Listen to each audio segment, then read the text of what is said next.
पिछले हफ्ते इजराइल ने ईरान के सबसे बड़े तेल डिपो को तबाह कर दिया था। ईरान के तेल कारोबार के लिए ये इतना बड़ा नुकसान था कि उसने पलटवार में सबसे बड़ा टारगेट अमेरिका, इजराइल और इसके सहयोगी अरब देशों के तेल ठिकानों को बनाने लगा।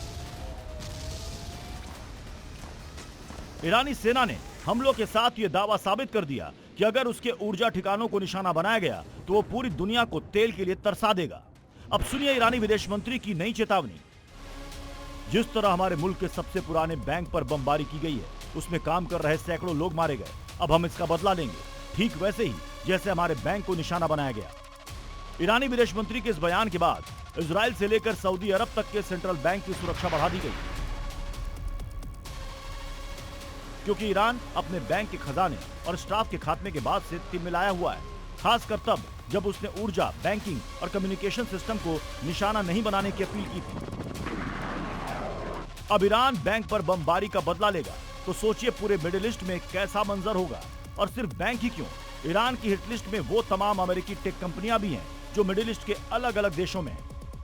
ईरान का कहना है कि ये टेक कंपनियां न सिर्फ ईरानी सेना की मूवमेंट पर नजर रख रही हैं, बल्कि ईरान के खिलाफ जंग में अमेरिकी सेना का सपोर्ट कर रही हैं। ईरान का कहना है कि अगर क्षेत्रीय युद्ध और फैलता है तो गूगल, अमेजन, माइक्रोसॉफ्ट और एनवीडिया जैसी अमेरिकी कंपनियों के दफ्तर और टेक इंफ्रास्ट्रक्चर भी हम लोग के दायरे में आ सकते हैं। ईरान का आरोप है कि इन कंपनियों की क्लाउड और टेक सेवाओं का इस्तेमाल सैन्य ऑपरेशन में किया जा रहा है।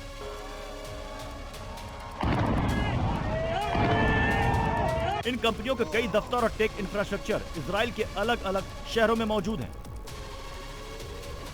इसके अलावा खाड़ी क्षेत्र के कुछ देशों में भी इन कंपनियों के डेटा सेंटर और टेक सुविधाएं स्थित हैं। ईरान का दावा है कि अगर युद्ध इंफ्रास्ट्रक्चर स्तर पर पहुंचता है तो इन ठिकानों पर हमले हो सकते हैं। ब्यूरो रिपोर्ट, जी मीडिया।